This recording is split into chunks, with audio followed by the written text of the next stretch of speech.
യെശയ്യാ പ്രവചനം 26-ാം അധ്യായത്തിന്റെ 3-4 വാക്യങ്ങൾ. അധ്യായം എന്ന് പറയുന്ന സഹസ്രാബ്ദ വാഴ്ചയുള്ള ബന്ധത്തിൽ പറയുന്ന അധ്യായമാണ്. അന്നാളിൽ എന്ന് പറഞ്ഞാൽ തുടങ്ങുന്നത്. എങ്കിലും അതിന്റെ മധ്യത്തിൽ പറയുന്ന ഒരു കാര്യമാണിത്. ഇത് ഏത് കാലഘട്ടത്തിൽ ജീവിക്കുന്ന ആളുകൾക്കും ബാധകമായിരിക്കുന്ന ഒരു വേദഭാഗമാണ്. ദൈവം ഇസ്രായേലിന് വേണ്ടി ചെയ്യുവാനിരിക്കുന്ന അതിമഹത്തരമായ അന്ത്യകാല സംഭവങ്ങളോടുള്ള ബന്ധത്തിലാണ് അധ്യായം എന്ന് വരികിലും ഏത് കാലത്തും ദൈവമക്കൾക്ക് അനുഭവിക്കുവാൻ കഴിയുന്ന ചില സത്യങ്ങളാണ് ഈ വേദഭാഗത്ത് കാണുന്നത്. അങ്ങനെയുള്ളൊരു ഭാഗമാണിത്. സ്ഥിരമാനസൻ നിന്നിൽ ആശ്രയം വെച്ചിരിക്കുക കൊണ്ട് നീ അവനെ പൂർണ്ണ സമാധാനത്തിൽ കാക്കുന്നു. യഹോവയാം യാഹയിൽ ശാശ്വതമായ ഒരു പാറ ഉള്ളതിനാൽ യഹോവ എന്നേക്കും ആശ്രയിക്കുക. വളരെ ലളിതമം തോന്നാവുന്ന ഒരു വേദഭാഗമാണിതെങ്കിലും അതിൽ ആഴമേറിയ ചില സത്യങ്ങൾ ഈ വേദഭാഗത്ത് പറഞ്ഞിട്ടുണ്ട്. നമ്മുടെ എല്ലാം ജീവിതത്തിൽ വളരെ പ്രസക്തമാക്കേണ്ട വേദഭാഗമാണ്. ഞാൻ 4 കാര്യങ്ങൾ ഈ വേദഭാഗത്തിൽ നിന്ന് പറയാം. എന്താ ഈ വേദഭാഗത്ത് പറയുന്നത്? പല കാര്യങ്ങൾ പറയുന്നുണ്ടെങ്കിലും 4 പ്രധാന സത്യങ്ങൾ ഞാൻ എടുത്തു പറയാനായിട്ട് ആഗ്രഹിക്കുന്നു. നമ്മൾ വായിച്ചതായിരിക്കുന്ന ഭാഗത്ത് പറയുന്നത് സ്ഥിരമാനസൻ നിന്നിൽ ആശ്രയം വയ്ക്കുന്നു. ഈ സ്ഥിരമാനസന്മാരായ ആളുകൾക്ക് വേണ്ടിയുള്ള കാര്യങ്ങളാണ് ഈ പറഞ്ഞിട്ടുള്ള കാര്യം. നമ്മൾ സ്ഥിരമാനസരാണോ എന്ന് നമ്മൾ തന്നെ നിശ്ചയിക്കണം. One whose mind is stayed upon യഹോവ എന്നാണ്. യഹോവയിൽ ഇങ്ങനെ മനസ്സുറപ്പിച്ച് സിമെന്റ് ഇട്ട് കോൺക്രീറ്റ് ഇട്ട് വെച്ചിരിക്കുന്ന ഒരു മനുഷ്യൻ. അങ്ങനെയുള്ള ആളുകളുണ്ട്. ചില യുവാക്കന്മാരും യുവതികളും ഒക്കെ ഉണ്ട്. അവരിങ്ങനെ പ്രേമബന്ധമൊക്കെ ആയിരിക്കുമ്പം അവന്റെ മനസ്സ് അവളിൽ സ്ഥിരമാണെന്ന് പറയും, അല്ലെങ്കിൽ അവളുടെ മനസ്സ് അവനിൽ സ്ഥിരമാണ്. അതിനെക്കുറിച്ചല്ല പറയുന്നത്. നമ്മുടെ മനസ്സ് യഹോവയിൽ സ്ഥിരമായി. മനസ്സെന്ന് പറഞ്ഞാൽ ചിന്ത, വികാരം, ഇച്ഛാശക്തി, അതിനാ മനസ്സ്. എൻ്റെ അർത്ഥം അതാണ് മൈൻഡ് എന്ന് പറയുന്നത്. വിവാഹം കഴിക്കുമ്പോൾ ചോദിക്കാറുണ്ടല്ലോ, ഇവനെ സ്വീകരിപ്പാൻ നിനക്ക് മനസ്സാണോ, അല്ലെ ഇവളെ സ്വീകരിപ്പാൻ നിനക്ക് മനസ്സാണോ എന്ന് പറഞ്ഞാൽ എന്താ? സമ്മതമാണോ എന്നല്ല ചോദിക്കുന്നത്. എന്ന് പറഞ്ഞാൽ will, are you willing? Sir കണക്ക് പഠിപ്പിക്കും ചോദിച്ചു, മനസ്സിലായോ എന്ന് ചോദിച്ചു. അതിന്റെ അർത്ഥം എന്നാ? ആർ യു വില്ലിങ് എന്നാണ്? അല്ല. പിന്നെ നിന്റെ ബുദ്ധിയിൽ ഉൾക്കൊള്ളാൻ നിനക്ക് കഴിഞ്ഞു. കണ്ടില്ല, അവിടെ ബുദ്ധിയെ സംബന്ധിച്ച. ആദ്യം പറഞ്ഞത് ഇച്ഛയെ സംബന്ധിച്ച. നിന്റെ ഇച്ഛാപരമായ ഒരു തീരുമാനം നിനക്കുണ്ടോ ഈ സ്ത്രീയെ സ്വീകരിച്ച് ജീവിക്കാനായി? അതുപോലെ ഡോക്ടറൊക്കെ ചെല്ലുമ്പോൾ പറയും, ഡോക്ടറെ കുറേ ദിവസമായിട്ട് എനിക്ക് മനസ്സിനൊരു സമാധാനവും ഇല്ല. അവിടെ എൻ്റെ ബുദ്ധിക്ക് സമാധാനമില്ലെന്നാണോ, അതോ എനിക്ക് തീരുമാനം ശരിക്കില്ല? എനിക്ക് വൈകാരികമായി ഞാൻ വെറുതെ ഇരുന്ന് കരയുക, വെറുതെ ഇരുന്ന് ചിരിക്കുക, വെറുതെ കോപിക്കുക, വെറുതെ ഇരുന്ന് ആഹാരം കഴിക്കുക, വിശപ്പുണ്ടെങ്കിലും വെറുതെ അങ്ങോട്ടും ഇങ്ങോട്ടും നടക്കുക. എൻ്റെ മനസ്സിൻ്റെ ഒരു സ്ഥിരതയില്ല. അപ്പോൾ ഈ സ്ഥിരമാനസം എന്ന് പറഞ്ഞാൽ സ്ഥിരമായ ചിന്തകളുള്ളയാൾ, സ്ഥിരമായ വികാരങ്ങളുള്ളയാൾ, സ്ഥിരമായ ഇച്ഛാശക്തിയുള്ളയാൾ. ഇത് 3 യഹോവയിലായിരിക്കണം എന്നുള്ളതാണ്. സ്ഥിരമാനസം യഹോവയിൽ ആശ്രയിച്ചിരിക്കേണ്ടത്. അതേക്കുറിച്ച് പിന്നെ പറയും. ദൈവത്തോടുള്ള ബന്ധത്തിൽ നമ്മുടെ ചിന്തകളും നമ്മുടെ വികാരങ്ങളും നമ്മുടെ തീരുമാനങ്ങളും എപ്പോഴും വെച്ചുകൊണ്ടിരിക്കുന്ന ഒരു മനുഷ്യനെ കുറിച്ച് എവിടെ? അങ്ങനെയുള്ള ആളുകളുണ്ടോ ലോകത്ത്? എപ്പോഴും 24 മണിക്കൂർ. ചില അമ്മമാർ പറയും, ഇവന് കുറേ ചിന്തയുള്ളൂ, തിന്നണം തിന്നണം തിന്നണം, നേരം വെളുത്ത വൈകുന്നേരം വരെ ഒരു ചിന്തയേ ഉള്ളൂ. അത് അവരുടെ ചിന്തയാണ്. വേറെ ചിലരൊക്കെ പറയും ഒരു ചിന്തയേ ഉള്ളൂ, ഇവൻ രാവിലെ തുടങ്ങി വൈകുന്നേരം വരെ പ്രാർത്ഥിച്ചുകൊണ്ട്. പിന്നെ അത് അധികം ആരെക്കുറിച്ചും പറയാറില്ല, കാരണം അങ്ങനെ ചെയ്യുന്ന ആളുകളില്ലല്ലോ. രാവിലെ തുടങ്ങി വൈകുന്നേരം വരെ. ചിലർ ഒരു ചിന്തയേ ഉള്ളൂ, ഇവന് ബൈബിൾ വായിക്കണം വായിക്കണം വായിക്കണം, ഒരു ചിന്തയേ ഉള്ളൂ, സുവിശേഷം പറയണം പറയണം പറയണം. ചില ആളുകൾ അങ്ങനെ ചിന്തയുള്ളവരെ എനിക്കറിയാം. ചിന്തയുള്ളൂ സുവിശേഷം.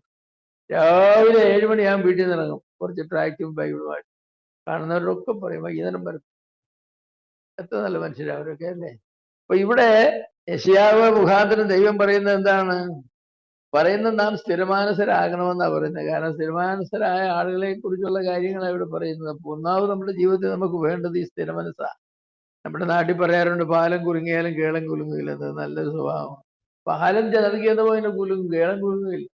വലിയ ബുദ്ധിമുട്ടാണ്. ഞാൻ അങ്ങനെയുള്ള പാലത്തെ കയറിയിട്ടുണ്ട്. ഞാൻ ഇപ്പോഴും ഓർക്കുന്നത് തടിക്കടവെന്ന് പറഞ്ഞ ഒരു സ്ഥലമുണ്ട് കണ്ണൂരിന്. അവിടെ വലിയൊരു തോടുണ്ട്.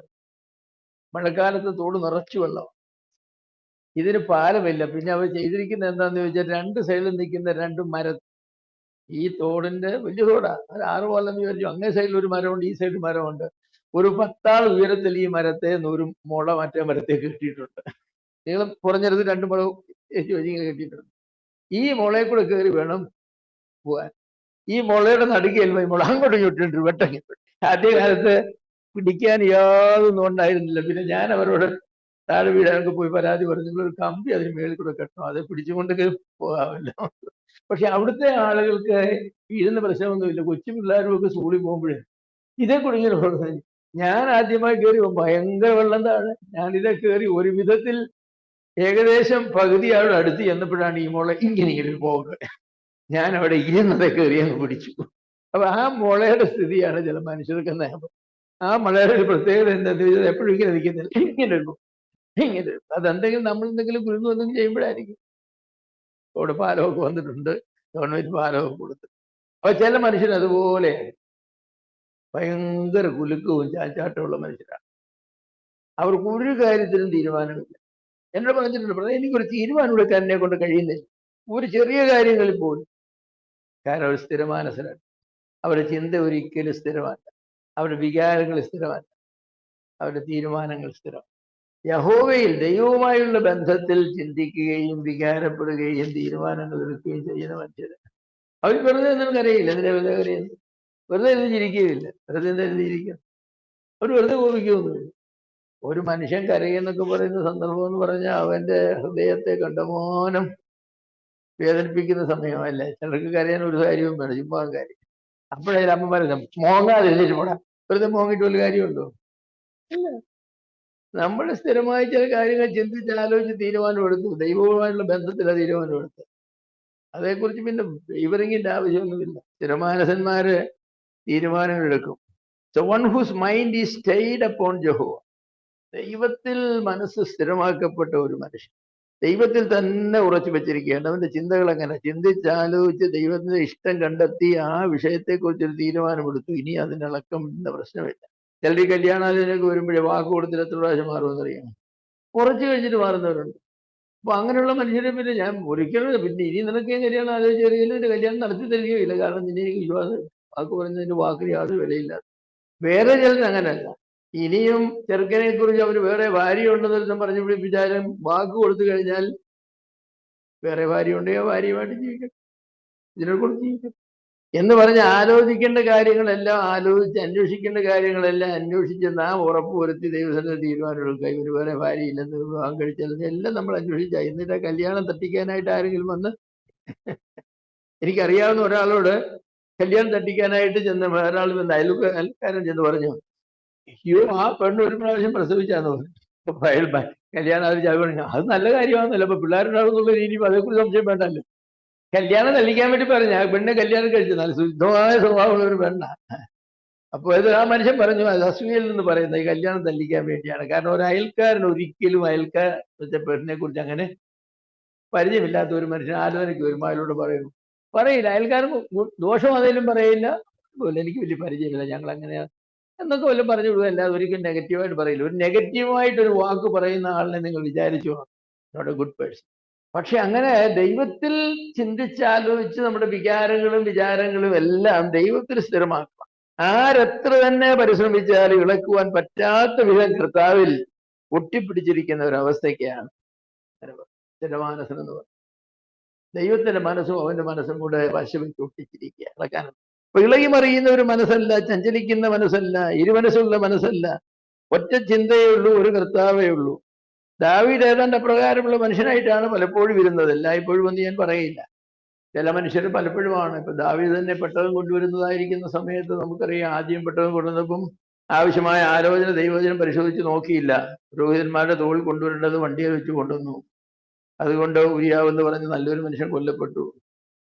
അതേക്കുറിച്ച് പറയുന്ന ദാവീദ് ദൈവത്തോട് കോപിച്ചെന്നാ പറയുന്നത്, പേടിച്ചു പോയി എന്നാ പറയുന്നത്. ഇതെന്തൊരു ദൈവം, ഇങ്ങനെ ഒരു ദൈവം ഉണ്ടോ? ദൈവത്തിന് വേണ്ടി എന്തെങ്കിലും ചെയ്യാമെന്ന് വെച്ചാൽ വരട്ടെ വരട്ടെ വരട്ടെ വരട്ടെ, നീ എന്നോട് ആലോചന ചോദിച്ചില്ല, എന്റെ വചനത്തിൽ ഞാൻ എഴുതി തന്നിട്ടുണ്ട് പെട്ടെന്ന് എങ്ങനെ കൊണ്ടുപോകണം. നീ ആലോചന ചോദിച്ചില്ലല്ലോ. നീ പുരോഹിതന്മാരെ വിളിച്ച് ചോദിച്ചു എങ്ങനെ ഈ പെട്ടെന്ന് കൊണ്ടുണ്ടത്, നിന്റെ മനസ്സിൽ തോന്നിയ പ്രകാരം നീ കൊണ്ടുവന്നു. നമ്മൾ പലപ്പോഴും അങ്ങനെയാണ്, ആലോചനകളൊന്നും ചോദിക്കുകയില്ല. അപ്പോ പല സന്ദർഭങ്ങളിലും അങ്ങനെയാണ്. മറ്റൊരിക്കലും ദാവീദ് അതുപോലെ ജനങ്ങളെ എണ്ണുന്നത് സംബന്ധിച്ച് യോവാബിനെ വിളിച്ചു പറഞ്ഞു, ഒരറ്റം മുതൽ അറ്റം 12 ഗോത്രത്തിന്റെ എണ്ണം എടുത്തിട്ട് പറഞ്ഞു. യോവാബ് പറഞ്ഞു, വേണ്ട, ദൈവം 100 മടങ്ങ് വർദ്ധിപ്പിക്കട്ടെ, എന്തിനാ രാജാവ് ഇതിന് പോകുന്നത്? ഇല്ലല്ല, അവസാനം ചെയ്യേണ്ടി വന്നു എന്നാ. കാരണം രാജാവാണ്. ഓർഡർ കൊടുത്തു, യോവാബ് ഞാനാണ് രാജാവ്, നീ അല്ല, അനുസരിക്കുക നല്ലതെന്ന് പറഞ്ഞു. യോബാബ് ബുദ്ധിമാനായതുകൊണ്ട് ലേവ്യ ഗോത്രക്കാരെ എണ്ണാതെ വിട്ടു. കാരണം അന്നത്തെ കാലത്ത് സെൻസസ് എടുക്കുന്നതിന് മുമ്പ് ആളൊന്ന് കരശേക്കൽ വെള്ളി വീതം കൊടുത്തിരിക്കണമെന്നാണ്. ഈ ശേക്കൽ വെള്ളി വീണ്ടെടുപ്പ് വിലയായ അരശേക്കൽ വെള്ളി കൊടുക്കാതെയാണ് ഈ ആളുകളെ എണ്ണിയത്. അതുകൊണ്ട് 76,000 പേര് അവർ തട്ടിപ്പോയി.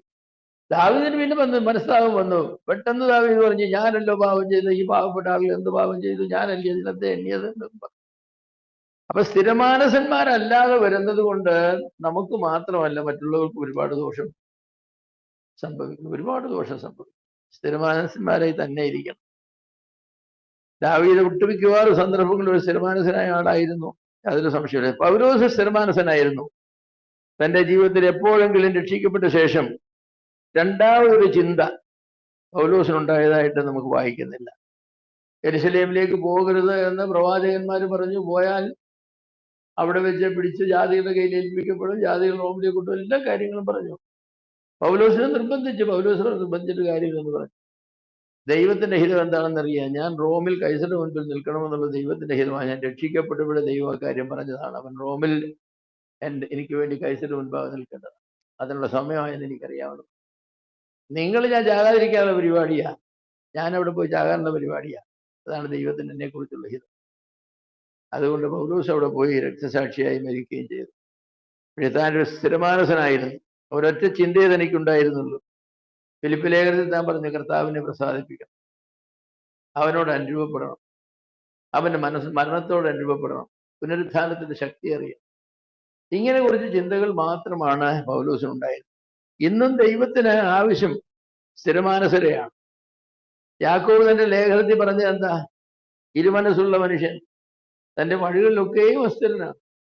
അവനെ കടൽത്തിരയ്ക്ക് സമാനമാണ്. ഒരു തിരമാല ഇങ്ങനെ അടിച്ചു വന്നു കഴിയും, കുറേ അടുത്ത് വരുമ്പം തിരമാലയ്ക്ക് തോന്നും തിരിച്ചു പോകാം. കുറച്ച് അങ്ങ് ചെല്ലുമ്പോൾ തിരമാലയ്ക്ക് തോന്നും അല്ല ഒന്നുകൂടെ പോവാം. ഇങ്ങനെ രാവിലെ തുടങ്ങി വൈകുന്നേരം വരെ തിരമാല പോയി വന്നിരിക്കുക. ചില ആളുകളാണ് അസ്ഥിരതയുള്ള മനുഷ്യൻ അങ്ങനെയാണ്. വേണ്ട ചെയ്യാം, അതെന്താ ചെയ്യാം, എന്നാ ചെയ്യാം, ഓ വേണ്ട, ശരിയാ, അല്ല ചെയ്താലും കുഴപ്പമില്ല, അങ്ങനെയാണ്. ഇങ്ങനെ രാവിലെ തുടങ്ങി വൈകുന്നേരം വരെ ഓരോ കാര്യങ്ങള് അവരൊന്നും കൊള്ളുകയില്ല. പഴയ നിയമത്തിലെ ഇയ്യോബ് എന്തൊരു സ്ഥിരമാനസമുള്ള മനുഷ്യനായിരുന്നു ഞാൻ വിചാരിക്കും. ജീവിതത്തിൽ എന്ത് സംഭവിച്ചാലും തനിക്ക് ദൈവത്തിലുള്ള ആശ്രയം ഒരിക്കലും കുറഞ്ഞില്ല. അവൻ എന്നെ കൊന്നാലും ഞാൻ അവന് വേണ്ടി കാത്തിരിക്കുമെന്ന് പറയുന്ന വിധത്തിലുള്ളതായിരിക്കുന്ന സ്ഥിരമായ മനസ്സാണ് ഉണ്ടായിരുന്നത്. ഇയ്യോബിന് 3 സ്നേഹിതന്മാർ വന്ന ഇയ്യോബിനെ എന്തോ ഒരു കുത്തുകുത്തി, നീ പാപിയാണ്, ദുഷ്ടനാണ്, ദോഷിയാണ്, പിടിച്ചുപറിക്കാരൻ, എന്തെല്ലാം കാര്യങ്ങൾ പറഞ്ഞു. ഇയ്യോബ് പറഞ്ഞ എന്താണെന്നറിയോ? ഞാൻ എൻ്റെ നിഷ്കളങ്കത കൈവിടുകയില്ലെന്ന് പറഞ്ഞു. I shall not forsake the integrity of my mind. എൻ്റെ ഹൃദയത്തിന്റെ സമഗ്രത, നിഷ്കളങ്കത, നിങ്ങൾ എന്തൊക്കെ പറഞ്ഞാലും ഞാൻ ഒരിക്കലും കൈവിടില്ല, ഒരിക്കൽ പോലും ഇല്ല, ഒരിക്കൽ പോലും ഇല്ല. 30-ാം അധ്യായം 31-ാം അധ്യായമൊക്കെ വായിക്കുമ്പോൾ നമുക്കറിയാം, ഇയ്യോബ് പറയുന്നത് എൻ്റെ കണ്ണുമായി ഒരു നിയമം ചെയ്തു, പിന്നെ ഞാൻ എങ്ങനെ ഒരു കന്യകയെ നോക്കുന്നത്. അങ്ങനെ ഓരോരോ വിഷയങ്ങള് തീരുമാനങ്ങളെടുത്ത് സ്ഥിരമാനസനായിട്ട് തന്നെ ജീവിച്ചത് അവസാനം വരെ. തനിക്ക് എപ്പോഴെങ്കിലും ഒരു സോറി പറയേണ്ടതായ ആവശ്യം വന്നില്ല. അധികം കാര്യങ്ങൾ അറിയാതെ സംസാരിച്ചു എന്നുള്ളതിന് ദൈവത്തോട് പറഞ്ഞു, ഞാൻ എന്നെ കുറിച്ച് അധികം ഒന്നും കേട്ടിരുന്നില്ല, എനിക്കൊരു കേൾവി ഉണ്ടായിരുന്നുള്ളൂ, ഇപ്പോഴാണ് കാര്യങ്ങൾ മനസ്സിലായത്. അതുകൊണ്ട് ഞാൻ ചില കാര്യങ്ങളൊക്കെ അവിവേകമായി പറഞ്ഞു. അസ്ഥിരമുള്ള കാര്യങ്ങളൊന്നുമല്ല പറഞ്ഞു, ചില അവിവേകമായ കാര്യങ്ങളൊക്കെ പറഞ്ഞു.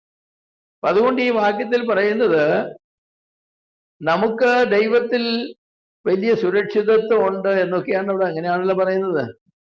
നീ അവനെ പൂർണ്ണ സമാധാനത്തിൽ കാക്കുന്നു, പൂർണ്ണ സമാധാനത്തിൽ കാക്കുന്നു എന്നൊക്കെയാണ് സ്ഥിരമാനസനായ ഒരു മനുഷ്യൻ. രണ്ടാമത് ഈ മനുഷ്യനെ കുറിച്ച് പറയുന്നത് ദൈവത്തിൽ ആശ്രയം വെക്കണം എന്നൊരു ഉപദേശമാണ്. അവൻ ദൈവത്തിൽ ആശ്രയം വെച്ചിരിക്കുകൊണ്ട് എന്ന് പറഞ്ഞത് ശരിയാണ്. എങ്കിലും നമ്മോട് ആ വാക്യം പറയുന്നത് ദൈവത്തിൽ ആശ്രയം വെക്കണം. ദൈവത്തിലുള്ള നമ്മുടെ ആശ്രയത്തെ സംബന്ധിച്ച് ഒരു സംശയമില്ല. ഇയ്യോബിന്റെ പുസ്തകത്തിൽ അങ്ങനെ ഒരു വാക്യമുണ്ട്. അവൻ എപ്പോഴും ദൈവത്തെ വിളിച്ചപേക്ഷിക്കുമോ എന്ന് സ്നേഹിതന്മാർ ചോദിച്ചു. അവൻ എപ്പോഴും ദൈവത്തെ വിളിച്ചപേക്ഷിക്കുമോ? ഇത്രയോ ആയി, മക്കളെല്ലാം ചത്തു, സ്വത്തെല്ലാം ചത്തു, വേലക്കാരെല്ലാം പോയി, വീടും പോയി, പറമ്പും പോയി, എല്ലാം പോയി, ആരോഗ്യം പോയി എന്നിരിക്കും. അവൻ എപ്പോഴും ദൈവത്തെ വിളിച്ചപേക്ഷിക്കും. ഇയ്യോബ് എപ്പോഴും ദൈവത്തെ വിളിച്ചപേക്ഷിക്കും. എല്ലാം പോയാലും ദൈവത്തെ വിളിച്ചു, മരിച്ചാലും ദൈവത്തെ വിളിച്ചപേക്ഷിക്കുമെന്ന് പറഞ്ഞ ഈ മണ്ണിനോട് ചേർന്നാലും ഞാൻ എൻ്റെ ശരീരത്തിൽ തന്നെ അവനെ കാണും. എന്തൊരു പ്രാർത്ഥനാവീരനായ മനുഷ്യനാണ്. വല്ലപ്പോഴും ഒക്കെ ദൈവത്തിൽ ആശ്രയിക്കുന്നവരാണ് നമ്മളൊക്കെ. വല്ല അത്യാവശ്യമൊക്കെ വരുമ്പോൾ. ഒരു ശരിയായ ഭക്തൻ അങ്ങനല്ല. അവൻ 24 ഗുണം ഓരോ മണിക്കൂറിന്, ഓരോ സെക്കൻഡും, ഓരോ മിനിറ്റ് മാത്രമല്ല, ഓരോ സെക്കൻഡ് ദൈവത്തിൽ ആശ്രയിക്കുന്നതാണ്. ദൈവഭയമുള്ള ഒരു ഭക്തന്റെ ബന്ധം ഒരു നിരന്തര ബന്ധമാണ്. ജീവിതത്തിൽ എന്ത് അനുഭവങ്ങൾ വന്നാലും ഒറ്റ ആശ്രയമേ ഉള്ളൂ, ദൈവം തന്നെ ആശ്രയം. ഞാൻ നിന്നിൽ ആശ്രയിക്കുന്നു. ഒരു കാര്യമുള്ള എന്തു വന്നാലും, ആഴിയിലും അഗ്നിയിലും ക്ഷാമത്തിലും രോഗത്തിലും ഒരേ ആശ്രയം, എൻ്റെ ദൈവം എനിക്കും. എന്നെ വളരെ സ്പർശിച്ച ഒരു അനുഭവം, എൻ്റെ അപ്പച്ചൻ്റെ മൂത്ത പെങ്ങൾക്ക് 5 പെൺമക്കളുള്ള സമയത്ത് അപ്പച്ചൻ പാമ്പ് കടിച്ച് മരിക്കുന്നു. അന്ന് അമ്മച്ചി 7 മാസം ഗർഭിണിയാണ്. ജനിക്കുന്ന ഒരു ആൺകുട്ടി, അതിന് 2 വയസ്സായപ്പം അത് മരിക്കുന്നു. അങ്ങനെ ആ കുഞ്ഞിന്റെ ശവസംസ്കാരം ഞാൻ ഇപ്പോഴേക്കുന്നത്, ഞങ്ങൾ ഏതാണ്ട് 10 പ്രായമായിരിക്കും, 3 വയസ്സല്ലേ 4 വയസ്സ് കാണും. അപ്പച്ചി അന്ന് ശവസംസ്കാരം നടക്കുന്ന ഞങ്ങളുടെ വീട്ടിൽ വെച്ചാണ്, എൻ്റെ വല്യപ്പൻ്റെ വീട്ടിൽ വെച്ചാണ്. അപ്പോൾ അമ്മച്ചി അന്ന് ശവം എടുക്കുന്നതിന് ഒരു പാട്ട് പാടിയായിരുന്നു. ദോഷമായിട്ടൊന്നും എന്നോട് എൻ്റെ ദൈവം ചെയ്യുകയില്ല എന്ന് ഞാൻ അറിയും. അന്ന് എനിക്ക് കാര്യമായ തിയോളജി ഒന്നും അറിയില്ലേ, ഞാൻ കരഞ്ഞു പോയി. കാരണം എന്താണ്, ഭർത്താവ് മരിച്ചു, 5 പെൺമക്കള്, ഉദരത്തിലുണ്ടായിരുന്ന ഒരു ആൺകുട്ടി, വളരെ സന്തോഷിച്ചു. 1-1.5 വയസ്സായപ്പോൾ ആ കുട്ടിയും മരിച്ചു. എന്നിട്ട് അമ്മച്ചി പാടുകയാണ്, ദോഷമായിട്ടൊന്നും എൻ്റെ സാധൻ ചെയ്യുകയില്ലെന്ന്. അങ്ങനെ അത് ദൈവത്തിലുള്ള ആശ്രയം. അതാണ് ദൈവത്തിലുള്ള ആശ്രയം. സാധാരണക്കാരാണ് എന്താ ചെയ്യുന്നത്, എൻ്റെ ദൈവം എന്നോട് ഇങ്ങനെ എന്താ ചെയ്യുന്നതെന്ന് ഞാൻ അതിശയിക്കുക.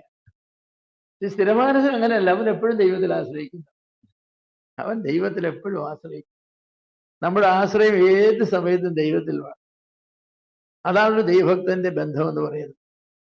സാഹചര്യങ്ങളൊക്കെ മാറി മറിഞ്ഞു വരും, ബന്ധങ്ങൾ അകന്നുപോയി, ബന്ധുക്കൾ അകന്നുപോയി എന്ന് വരും, ആവശ്യങ്ങൾ കൂടിയും കുറഞ്ഞും വരും, ശത്രുക്കൾ ഏറി വന്നെന്നിരിക്കും, പ്രതീക്ഷിക്കാത്ത രോഗങ്ങൾ വന്നെന്നിരിക്കും, സാമ്പത്തിക പരാധീനത വന്നെന്നിരിക്കും. എന്നാൽ കർത്താവിനുള്ള വിശ്വാസവും ആശ്രയവും ഒരിക്കലും കുറയുകയില്ല. കർത്താവിന്റെ വ്യക്തിത്വത്തിനും അസ്തിത്വത്തിനും അഭേദ്യ ഗുണങ്ങളിലും ദൃഢമായ വിശ്വാസമുള്ള ഒരാൾക്ക് എങ്ങനെയാണ് ദൈവത്തിലുള്ള ആശ്രയം കുറയും? ദൈവം വിശ്വസ്തനാണെന്ന് വിശ്വസിക്കുന്ന ഒരാൾ എങ്ങനെയാണ് പിന്നെ ചഞ്ചലപ്പെടുന്നത്? കാരണം വിശ്വസ്തനായ ദൈവം മാറ്റമില്ലാത്തവനാണ്, സർവശക്തനാണ്, സർവജ്ഞാനിയാണ്, ദയാലുവാണ്, കൃപാലുവാണ്. പക്ഷെ നമ്മളെന്താ പലപ്പോഴും നമ്മളിങ്ങനെയൊക്കെ ചോദിക്കുന്നത്, കർത്താവിനെ തന്നെ തള്ളിക്കളയും, വിശ്വാസം തന്നെ വിടും. ആനി ബസന്റിനെ കുറിച്ച് കേട്ടിട്ടുണ്ട്. ആനി ബസന്റ് ഒരു മിഷണറി ആയിട്ട് ഇന്ത്യയിൽ വന്നയാളാണ്.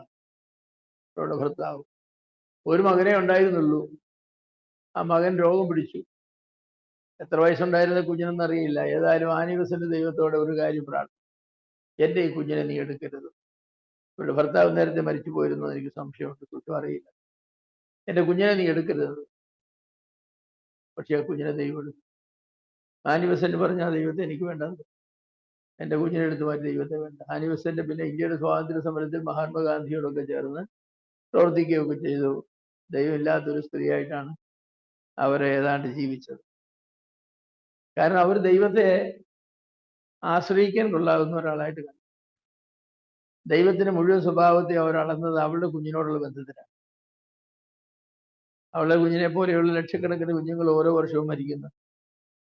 പക്ഷെ അവരുടെ ആരുടെയും മാതാപിതാക്കൾ ദൈവത്തെ ഉപേക്ഷിക്കുന്നു. ഭക്തന്മാരായ പലരിലും കണ്ടിട്ടുള്ള ഒരു പ്രത്യേകത, അവർ സാഹചര്യങ്ങളുടെ സമ്മർദ്ദത്തിൽ, അവര് ചില പ്രതികൂല സാഹചര്യങ്ങളിലും അവർ ദൈവത്തെ ആശ്രയിക്കും, പ്രാർത്ഥിക്കും. പക്ഷെ പരിഹാരം നീണ്ടുപോയാൽ ആശ്രയിക്കാൻ കൊള്ളാവുന്ന ഒരു ദൈവമല്ല എന്ന് അവരെ, എത്ര കാലമായി ഞാൻ പ്രാർത്ഥിക്കുക, എൻ്റെ പ്രാർത്ഥന ദൈവം കേൾക്കുന്നു, അങ്ങനെയൊക്കെ പറയുന്ന ആളുകളുണ്ട്. നമ്മുടെ ആഗ്രഹങ്ങൾക്ക് വിധേയപ്പെട്ട് ദൈവം പ്രവർത്തിക്കാമെങ്കിൽ ദൈവത്തെ നമുക്ക് സ്വീകരിക്കുന്നതിന് ബുദ്ധിമുട്ടില്ല. പക്ഷെ അത് ദൈവാശ്രയമല്ലല്ലോ, അത് വിഷയാശ്രയമാണ്. നമ്മുടെ വിഷയത്തിലുള്ള താല്പര്യം, ദൈവത്തിലുള്ള താല്പര്യമല്ല. അപ്പോൾ ദൈവത്തെക്കുറിച്ച് നമുക്ക് പറയാൻ കഴിയുന്നത്, ഒന്നാമത് ഞാൻ പറഞ്ഞത് എന്താണ്, നാം സ്ഥിരമാനസരായിരിക്കും, മനസ്സ് സ്ഥിരമായിരിക്കും, ശരിയായ ചിന്തകളും ശരിയായ വികാരങ്ങളും ശരിയായ തീരുമാനങ്ങളും ദൈവത്തോടുള്ള ബന്ധത്തിൽ നാം എടുക്കണം. 31 ഡിസംബർ 30 ഒക്കെ നമ്മൾ ചില തീരുമാനങ്ങൾ എടുക്കുക. ഞാൻ ഈ വർഷം ദൈവത്തോട് എന്നും പ്രാർത്ഥിക്കും, ദൈവവചനം എന്നും വായിക്കും, കിട്ടുന്നതിൻ്റെ എല്ലാം ദശാംശവും എന്താണ് നിങ്ങൾ തീരുമാനിച്ചിരിക്കുന്നത് അത് ഞാൻ ദൈവത്തിന് കൊടുക്കുമെന്ന്. മിക്കവാറും ഒരു മാസം കഴിയുന്നതിന് മുമ്പ് ആ തീരുമാനങ്ങളെല്ലാം തന്നെ പോകും. അത് ഒരു തീരുമാനം പോലും വരിക. പണ്ടൊരു മനുഷ്യൻ പറഞ്ഞു, വിവാഹം കഴിച്ചപ്പോ മക്കളെ വളർത്തുന്നത് സംബന്ധിച്ച് 10 പ്രമാണങ്ങൾ ഉണ്ടായി. എങ്ങനെ മക്കളെ വളർത്തും? എന്നിട്ട് പിന്നെ പറഞ്ഞു, ഒരിക്കൽ സാക്ഷ്യം പറഞ്ഞു, ഇപ്പൊ എനിക്ക് 10 മക്കളുണ്ട്, പ്രമാണങ്ങളൊന്നുമില്ലെന്ന്. ഇപ്പൊ മക്കൾ 10 ഉണ്ട്, വഴി ഒരു പ്രമാണവും. അവരെ വളർത്തുന്നത് എങ്ങനെയാണെന്ന് ഒരു പ്രമാണവും ഇല്ല. അവരൊക്കെ വളരുന്നു, ഇഷ്ടംപോലെ തോന്നി പോലെ വളരുന്നു. റോഡിലെ പട്ടിക്കുട്ടികളെ പോലെ അവരൊക്കെ വളരുന്നു, പോകുന്നു, തല്ലി പിടിക്കുന്നു, വരുന്നു. അപ്പൊ ചില ആളുകൾ സ്ഥിരമാനുസരണില്ല. ചില തീരുമാനങ്ങളൊക്കെ എടുത്തു, പക്ഷെ ആ തീരുമാനങ്ങളുമായിട്ട് മുന്നോട്ട് പോകുവാൻ അവർക്ക് കഴിഞ്ഞില്ല. രണ്ടാമത് നമ്മൾ പറഞ്ഞ ദൈവത്തിൽ തന്നെ ആശ്രയം വെക്കണമെന്നാണ്. നമ്മുടെ ആശ്രയം ദൈവത്തിൽ. ചില ആളുകളിൽ ആശ്രയം വെക്കും. അവരുടെ ബന്ധത്തിൽപ്പെട്ട ഒരാളെ വിളിച്ചു പറയും, എനിക്ക് 10 ലക്ഷം രൂപ വേണം, ഇന്ന ആവശ്യത്തിനാണ്. അപ്പോൾ അളിയനായിരിക്കും പെങ്ങളായിരിക്കും വിളിച്ചു പറയും, സാരമില്ല ഞാൻ അയച്ചേക്കാമെന്ന് പറയും. പിന്നെ അവർക്ക് അതേക്കുറിച്ച് യാതൊരു വ്യാധിയും ഇല്ല, പറയില്ല. കാരണം എന്താണ്? പെങ്ങൾ പറഞ്ഞാലേ അളിയൻ പറഞ്ഞു 10 ലക്ഷം രൂപ അയച്ചു തരാം, അവർക്ക് കാശുള്ളവരാ. പക്ഷേ ചില സമയങ്ങളിൽ എന്ത് ചെയ്യുമെന്നറിയാമോ? അളിയൻ 2 ദിവസം മുമ്പ് വിളിച്ചു പറയും, അതേ കാശൊന്നും കയ്യിൽ ഇപ്പോഴില്ല, ഞങ്ങൾ വിചാരിച്ച പരിപാടിയൊന്നും നടന്നില്ല, നിങ്ങൾ അവിടെ എവിടെങ്കിലും എന്തെങ്കിലും അഡ്ജസ്റ്റ് ചെയ്തോ, ഞങ്ങളുടെ കയ്യിലുള്ളപ്പോൾ ഞങ്ങൾ തന്ന് സഹായിക്കാം. അപ്പോഴീ അളിയനിലുള്ള ആശ്രയത്തിന് എന്താ വരുന്നത്? അപ്പൊ ദൈവത്തിലുള്ള ആശ്രയം ഞങ്ങൾക്ക് അതുപോലെയാണ്. ദൈവത്തോട് എന്ന് പറയാം, എനിക്ക് അടുത്ത ആഴ്ച 10 ലക്ഷം രൂപ വേണം, ചോദിപ്പിൻ നൽകി തരാമെന്നുള്ള വാഗ്ദത്വം അനുസരിച്ച് ഞാൻ വിശ്വസിക്കുന്നു. ഇനി എനിക്ക് യാതൊരു ആഗ്രഹമില്ല. അപ്പൊ നമ്മളെന്താ പോഷമാനെ നോക്കിയിരിക്കുക, വല്ലതും ചക്ക അയച്ചു തരുന്നോന്ന് അറിയാനോ?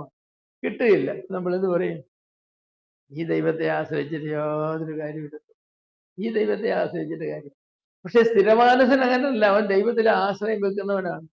അവനറിയാൻ ദൈവത്തിന് തെറ്റുപറ്റുകയില്ലെന്ന്. ദൈവത്തിന് തെറ്റുപറ്റുകയില്ല, ദൈവം വാക്ക് മാറുന്നവനല്ല, ദൈവത്തിന്റെ ശക്തി കുറയില്ല, ദൈവത്തിന്റെ റിസോഴ്സസിനൊന്നും കുറവ് വരികയില്ല. എന്ത് വേണമെങ്കിലും ദൈവം തരും. അപ്പൊ ദൈവത്തിന്റെ സമയത്തിന് വേണ്ടി കാത്തിരിക്കണം. ഇന്ന സമയത്ത് തരാമെന്ന് ദൈവം പറഞ്ഞിട്ടില്ലല്ലോ. അങ്ങനെ ദൈവം ഉത്തരം തന്നോ? ഇന്ന ഡേറ്റ്, ഇന്ന തീയതി, ഇന്ന സമയത്ത്, ഇത്ര മണിക്ക്, ഇത്ര മിനിറ്റ്, ഇന്ന സ്ഥലത്ത് ഞാൻ കൊണ്ടെത്തിക്കാമെന്ന് അങ്ങനെ ദൈവം പറഞ്ഞിട്ടില്ല. ദൈവം തരാമെന്നല്ലേ പറഞ്ഞത്. അതെ, നമുക്കിത് ആവശ്യമാണെന്ന് ദൈവത്തിന് ബോധ്യമാകണ്ടേ? ചില കാര്യങ്ങളൊക്കെ നമുക്ക് വളരെ ആവശ്യമാണെന്ന് ബോധ്യമാകും. പക്ഷേ അമ്മ കറി കരിയുമ്പോൾ 3 വയസ്സുള്ള 2 വയസ്സുള്ള കൊച്ചിന് ആ കത്തി കിട്ടണമെന്ന് വളരെ ആവശ്യമാണ്, ബോധ്യമായിട്ടാണ് അമ്മയുടെ കറി പിടിക്കുകയാണ് കത്തിക്ക് വേണ്ടി. മോനെ നിനക്കിത് വേണ്ട, ആര് പറഞ്ഞു വേണ്ടെന്ന്? എത്ര നേരമായി ഞാൻ ചിന്തിച്ചാലോചിച്ചെടുത്ത തീരുമാനമാണ്. പക്ഷെ അമ്മ എന്ത് പറയും? നിനക്ക് അതിന് ആവശ്യമില്ലെന്ന്. പിന്നെ ദുർവാശിയൊക്കെ എടുത്ത് വാങ്ങിച്ചിട്ട് കഴിക്കുമ്പോൾ അവിടെ എല്ലാം രക്തവും ചോരയൊക്കെ ആയിട്ട് കൈ മുറിച്ചുകൊണ്ട് ഇങ്ങനെ വരും. അപ്പൊ ദൈവത്തിലുള്ള നമ്മുടെ ആശ്രയം നമ്മൾ വെക്കണം. നമ്മുടെ ജീവിതത്തിന്റെ ഏത് സാഹചര്യത്തിലും, വിദ്യാഭ്യാസത്തിന്റെ സാഹചര്യത്തിലും, വിവാഹത്തിന്റെ സാഹചര്യത്തിലും. ഇന്നലെ ഞാനൊരു വീട്ടിൽ പോയി സുവിശേഷം പറയാനായിട്ട്, വളരെ സങ്കടകരമായ ഒരു വീടാണ്. വളരെ കോടീശ്വരനായ ഒരു മനുഷ്യനാണ് ആയിരുന്നു. ഒരുപാട് വസ്തുക്കളും വലിയ വീടും ഒക്കെ ഉണ്ടായിരുന്നു. അദ്ദേഹത്തിന്റെ ദുർമാർഗം കൊണ്ട്, മദ്യപാനവും അദ്ദേഹത്തിന്റെ മോശമായ പ്രവർത്തനം കൊണ്ടും അതെല്ലാം നശിച്ചു. ഇപ്പോഴും ഒരു 1.5 കോടി രൂപയുടെ വീടും പറമ്പും കൂടെ. ബാങ്കിൽ നിന്ന് 40 ലക്ഷം രൂപയായിട്ട് കടമെടുത്തതാണ്. അത് അടച്ചില്ല. ഇപ്പൊ എല്ലാം കൂടെ 80 ലക്ഷം മറ്റുമായി. ഇപ്പൊ ഇന്നലെ ചെന്നപ്പോ എന്നെ എടുത്ത് കാണിച്ചു. അടുത്ത വ്യാഴാഴ്ച ലേലത്തിൽ വെച്ചിരിക്കുക വസ്തു. അദ്ദേഹത്തിന്റെ 2 കാലം ഡയബറ്റിസ് വന്ന് 2 കാലയിൽ നിന്ന് 1-2 പേരുടെ ഇത് മുറിച്ചു കളഞ്ഞു. ബാക്കി കാലെല്ലാം പഴുത്ത് ഈ സമയത്ത് മുറിച്ചു കളയാവുന്ന. ഞാൻ അദ്ദേഹത്തോട് സുവിശേഷം പറഞ്ഞു, 2.5 മണിക്കൂർ ഇവിടെ നിന്ന് സുവിശേഷം പറഞ്ഞു. ഞാൻ സാധാരണ ഏറ്റു പറയാൻ ആളുകളോട് പറയാറില്ലെങ്കിലും അദ്ദേഹം ഏറ്റു പറയും. ദൈവത്തിന്റെ വീട്ടിലുള്ള വേറൊരാളും ഒരു മകളും 3 പേര് ഏറ്റു പറഞ്ഞു. യഥാർത്ഥമാണോ എന്ന് എനിക്കറിയില്ല, അവിടെ സാഹചര്യം കേട്ട് എനിക്ക് പറഞ്ഞു. ഞാൻ ഇത്ര പറഞ്ഞു, എനിക്ക് നിങ്ങളെ സാമ്പത്തികമായി സഹായിക്കാനുള്ളതായിരിക്കുന്ന യാതൊരു സ്രോതസ്സും. പക്ഷേ ഞാൻ പ്രാർത്ഥിക്കാം. ദൈവം പ്രാർത്ഥന കേൾക്കും. പക്ഷെ എപ്പോഴും ഇതിന് പരിഹാരം കാണുമെന്ന് എനിക്ക് പറയാൻ സാധിക്കും. ചിലപ്പോൾ ഈ വീട്ടിൽ ജപ്തി ചെയ്ത് പോയെന്നിരിക്കും, ലേലത്തിൽ പോയെന്നിരിക്കും. പക്ഷെ ദൈവം നിങ്ങളെ കൈവിടും. അത് മാത്രം ഞാൻ ഗ്യാരണ്ടി ചെയ്യും. ദൈവം നിങ്ങളെ കൈവിടും. അങ്ങനെയൊക്കെയുള്ള ഒരുപാട് സാഹചര്യങ്ങളും ആളുകളും ഉണ്ട്. അവരോടൊക്കെ ദൈവത്തിൽ ആശ്രയിക്കണമെന്ന് പറഞ്ഞാൽ എങ്ങനെയാണ് അവരെ ആശ്രയിക്കുന്നത്? വ്യാഴാഴ്ച ലേലത്തിന് വരിക ബാങ്ക്. നിങ്ങൾ ദൈവത്തിൽ ആശ്രയിക്കുക എന്ന് പറഞ്ഞാൽ എന്നെ ആശ്രയിക്കേണ്ടത് ലേലം ചെയ്ത് പോകുമെന്നോ? അതോ ലേലം നടക്കില്ലെന്നോ? എന്താ ആശ്രയിക്കേണ്ടത്? പക്ഷെ നമുക്കറിയാം ദൈവത്തിൽ ആശ്രയിക്കാം.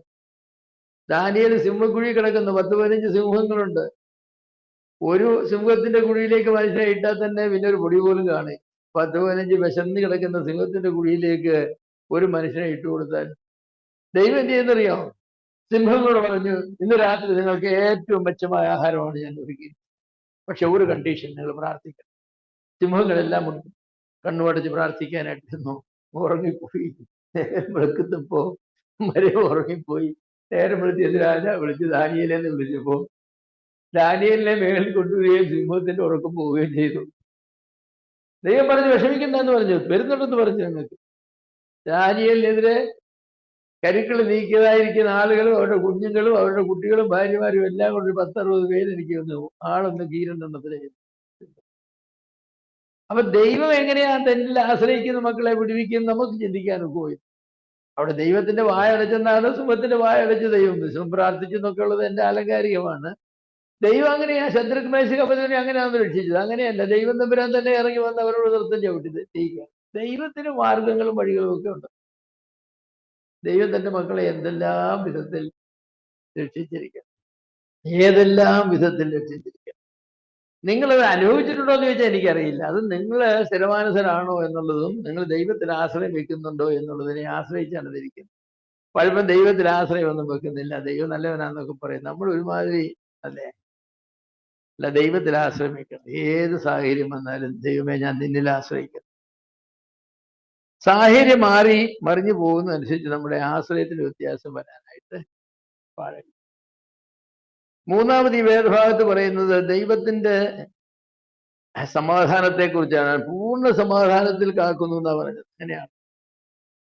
സ്ഥിരമാനസനിൽ ആശ്രയം വെച്ചിരിക്കൊണ്ട് നീ അവനെ പൂർണ്ണ സമാധാനത്തിൽ കാക്കുന്നു. എനിക്കത് ഇഷ്ടമാണ്. പൂർണ്ണ സമാധാനത്തിൽ. അല്പസ്വല്പ സമാധാനമല്ല. ഏതാ ചിലപ്പോൾ നമ്മൾ അങ്ങനെ അല്പസ്വല്പ സമാധാനമൊക്കെ ഞാൻ കണ്ടിട്ടുണ്ട്.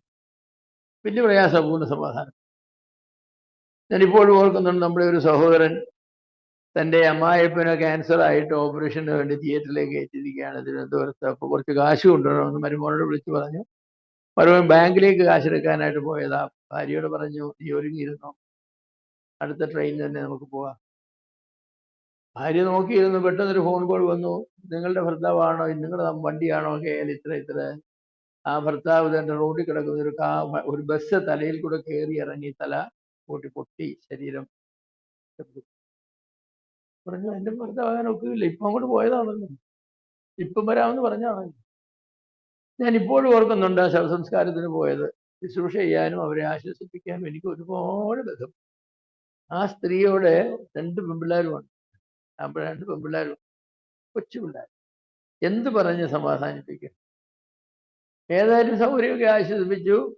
മൂത്തമോടെ വിവാഹം കഴിഞ്ഞ്, രണ്ടാമത്തെ ഇവിടെ ഡോക്ടറായി. അവളും വളരെ നന്നായിട്ട് CA-കാരൻ ആന്ധ്രക്കാരൻ വന്ന് കല്യാണം കഴിച്ച്, രണ്ടാമത്തെ കല്യാണം വളരെ സന്തോഷമായി അന്വേഷിക്കാറുണ്ട്. വളരെ സന്തോഷമായി ജീവിക്കുന്നു. ആർക്കും ഒരു കുഴപ്പവും വന്നില്ല. മൂത്ത മോൾക്ക് നല്ലൊരു കല്യാണം, രണ്ടാമത്തെ മോൾ ഡോക്ടറായി, കല്യാണം ആയില്ല ആ സ്ത്രീക്ക്. അപ്പോ ദൈവം വിശ്വസ്തനാണ്. നിങ്ങൾ ദൈവത്തിൽ ആശ്രയിച്ചു എന്ന് പറഞ്ഞപ്പോ ഇവളെ രണ്ടാമത് കല്യാണം കഴിക്കുമെന്നോ, അന്ന് 4 വയസ്സുള്ള കൊച്ച് ഡോക്ടർ ആകുമെന്നോ, അല്ലെ 8 വയസ്സുള്ള കൊച്ച് എഞ്ചിനീയർ ആകുമെന്നോ ഒന്നും വിചാരിച്ചല്ല നമ്മളിതൊന്നും പറയുന്നത്. പക്ഷെ ദൈവം അവരെ അതിശയകരമായി നടത്തി, ദൈവം പാലിച്ചു. അപ്പൊ പറയുന്ന ദൈവം പൂർണ്ണ സമാധാനത്തിൽ കാക്കുമെന്നാണ്. ഈ പൂർണ്ണ സമാധാനം എന്ന് പറയുന്നത് നമുക്ക് മനസ്സിലാക്കാനായിട്ട് വളരെ പ്രയാസം. സമാധാനം എന്ന് പറഞ്ഞാൽ തന്നെ എന്താ? സമാധാനം എന്ന് പറഞ്ഞാൽ ജീവിതത്തിന്റെ എല്ലാ സാഹചര്യങ്ങളും കഷ്ടപ്പാടുകളും എടുത്തിട്ട് ഒരു തുലാസിന്റെ ഒരു തട്ടിൽ വെച്ചു, മറ്റേ തട്ടിൽ ദൈവത്തിലുള്ള ആശ്രയം മാത്രം എടുത്ത് ഇങ്ങോട്ട് വെച്ച്, ഈ മനുഷ്യനുള്ള ദൈവത്തിന്റെ ആശ്രയം മാത്രം എടുത്ത് മറ്റേ തട്ടിൽ വെച്ച്. അപ്പൊ എങ്ങനെയാ ബാലൻസ് നിൽക്കുന്നത് അറിയാം? ദൈവത്തിന്റെ ആശ്രയം വെച്ച് തട്ട് താഴെയും മറ്റേത് മുകളിലും. പൂർണ്ണ സമാധാനം. വിഷയത്തെ പറ്റി ഒരു കാര്യമില്ല. കാരണം ദൈവത്തിലുള്ള ആശ്രയം വെച്ച് കഴിഞ്ഞപ്പോ ഈ ഇതിലുള്ള എല്ലാ പ്രശ്നങ്ങൾക്കും ഇവിടെ ഉത്തരവായി. അങ്ങനെ ദൈവത്തിൽ ആശ്രയം നമ്മൾ വെക്കണം.